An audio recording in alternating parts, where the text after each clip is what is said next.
Hello guys, मी RJ Amruta. बऱ्याचदा आपण सहज काहीही विचार न करता कुणालाही शब्द देऊन टाकतो. थंडीचे दिवस असतात, एकदम डिसेंबर महिन्यातली थंडी असते आणि एक भिकारी त्याच्या अंगावर पुरेसे कपडे सुद्धा नसतात आणि तो रस्त्यामध्ये एका बाकावर बसलेला असतो. एक माणूस त्याच्या कामाला जात असतो, त्या माणसाकडे बघतो आणि त्या भिकाऱ्याला जाऊन तो म्हणतो की माझ्याकडे ना एक खूप छान जॅकेट आहे, ते मी तुझ्यासाठी संध्याकाळी 5 वाजता घेऊन येतो, असं म्हणतो आणि तो त्याच्या कामाला निघून जातो. दिवसभर ऑफिसचं काम करतो, त्या कामाच्या गडबडीत घरी जायची घाई असते, परत तो घरी गेल्यावर हे सगळं विसरून जातो आणि रात्री जेवण होतं त्याचं. रात्री 8 वाजता तो झोपायला जातो, तेव्हा त्याच्या लक्षात येतं की अरे आपल्याला त्या माणसाला जॅकेट द्यायला जायचं होतं.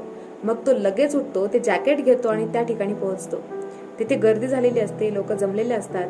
तो थोडं समोर जाऊन बघतो तर ज्या भिकाऱ्याला तो जॅकेट देणार असतो तोच भिकारी तिथे मरून पडलेला असतो. त्याच्या जवळ गेल्यावर एक चिठ्ठी तो बघतो. त्या चिठ्ठीत त्या भिकाऱ्याने लिहिलेलं असतं की आजपर्यंत मला थंडीचा एवढा त्रास झाला नाही, पण आज मला जॅकेट मिळणार आहे म्हणून मला जास्तच थंडी वाजतीये. त्या माणसाने त्याला 5 वाजता जॅकेट आणून देण्याचा शब्द दिला होता आणि त्यामुळे त्याची थंडी सहन करण्याची शक्तीच संपली होती.